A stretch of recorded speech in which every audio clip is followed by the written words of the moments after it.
Before operating the mixer, we need to set the mixing time. Click the parameter interface. Input the running time of Plough and Rake in turn. Then connect the air source at this position. The pressure is 0.4 to 0.5 MPa. After the time setting is completed, the mixer will always run according to this program.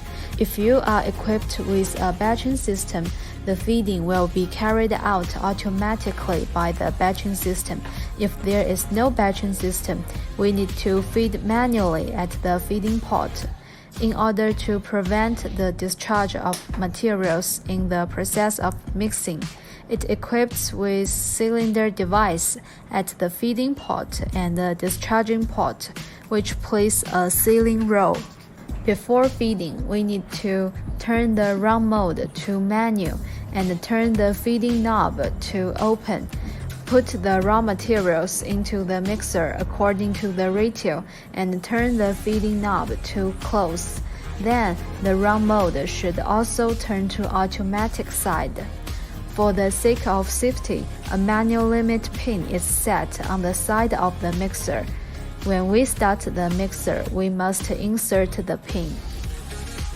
Then click the green automatic start button, and the device will run automatically according to the program. After the program is finished, the machine will stop running. At this time, turn the run mode to manual.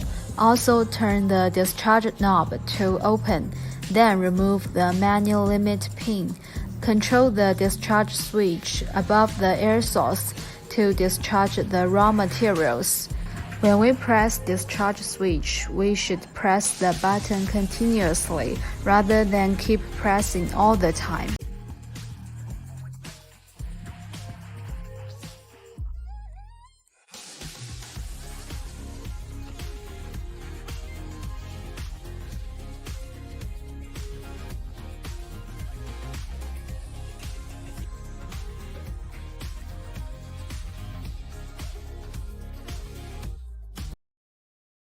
In this way, the raw materials can be mixed evenly.